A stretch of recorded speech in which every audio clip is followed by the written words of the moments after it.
রান্নাগুলো দেখাবো বলেছিলাম। চলো, আগে ডাল হয়েছে, প্রত্যেকটা সময় সাপেক্ষ ব্যাপার। মাছের মাথা দিয়ে ডাল করতে গেলেও সেটা সময় সাপেক্ষ ব্যাপার। সব কিছুই সময়ের ওপরে নির্ভর করছে, সময় সাপেক্ষ ব্যাপার সব কিছুই। রান্না বলো, যে কোনো কাজ বলো, সময় তাতে দিলে মানে সেই জিনিসটা হয়তো আশা করি ভালো ভালো ফল পাবো, সেটাই ভাবা যায়। তো চলো আগে ডালটা দেখাই, মাছের মাথা দিয়ে ডালটা কেমন করেছি। এখানে ভাত হয়েছে, কেন ভাতটা আমি দেখাচ্ছি না।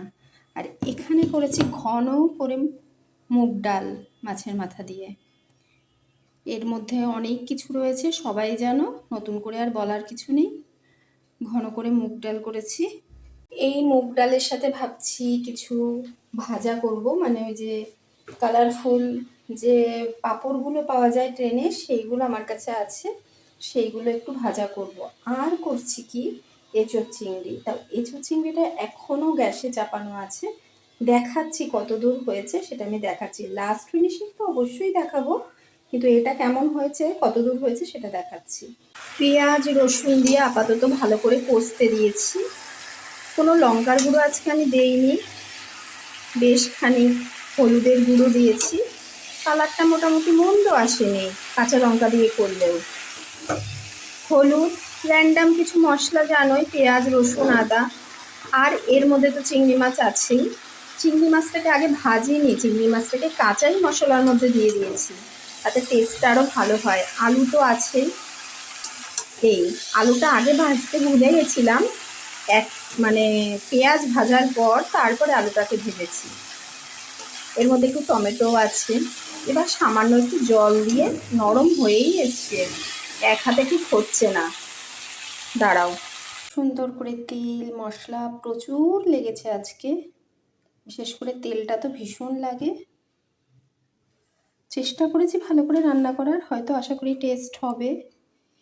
এই হলো দুটো বাটিতে রেখে দেওয়া। এটা আজকে শেষ করব, এটা আগামী দিন।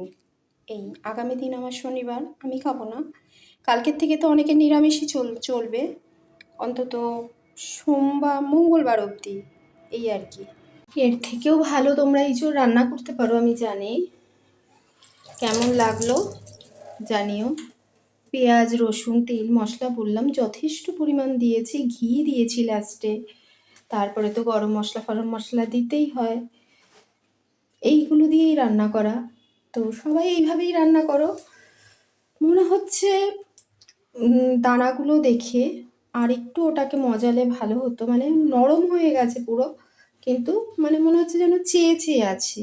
ওটা যদি আরেকটু, হয়তো মশলার একটু অভাব হয়েছে আমার মনে হয়, একটু পেঁয়াজ বাটা আর একটু দিলে হয়তো ভালো হতো, এই আর কি।